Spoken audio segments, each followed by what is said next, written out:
Universal healthcare aims to give quality medical service to all at a reduced price. However, this will not be always the case for some countries, especially on the third world, that even universal healthcare policies is a burden not only to the government itself, but even to the poor citizens as well. The last speech, or the proposition rebuttal speech, has rebutted my idea on universal healthcare becoming a burden, as it was mentioned by the speaker that it is beneficial for the long term. For me to rebut that statement, I will give what is the reality for some third world countries, example the Philippines, that has universal health care policies already. Unable to sustain these healthcare policies, workers are required to pay a big part of their salary, and this payment is mandatory, meaning that they have no choice but to pay it, or else their membership to these insurance will be forfeited. As a result, their needs will be compromised, making a daily burden not only for them but also to their whole family as well. Also, also another in the proposition statement, it was mentioned that it helps lower the burden on paying these medical bills. Again, this is not always the case. Always the case. People who are insured to public health insurance also suffer too high medical bills because these insurance only cover a little percentage on their health bills, which makes it a burden for them to pay these mandatory taxes to sustain these policies, but at the same time makes them suffer too high medical bills due to faulty policies.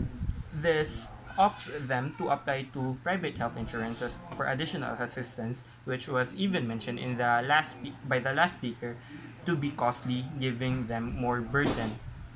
Not only the workers are suffering from it, but also even the poor people, adding even more burden for them. These situations that I have given rebuts to the last speaker's idea that universal health care would reduce the burden for the people because in the reality it is not, as what I also mentioned in my previous speech, that most cases people are paying for services that they will not even receive. For my extension speech, the idea of universal health care on quality medical service is also at risk because of this, which can be connected on my argument about added burdens, but this time in the context of the doctors and the medical workers. Because of universal health care, doctors' compensation amount or salary will be limited for just for the cost of the care for the patient to be reduced. For them to sustain their personal needs, the doctor's personal needs, doctors would choose to handle more patients than the usual just to meet their needs or to sustain their needs. As a result, the more patients they will handle, the lesser the time that they would spend with their patients, as obviously they have a lot on their plate to handle, which makes the quality of their service to go down.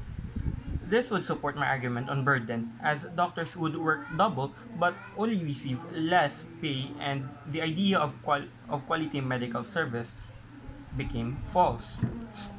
To end my speech, I would give clarification and final thoughts that universal healthcare is not always that beneficial, as to what my previous speeches suggest.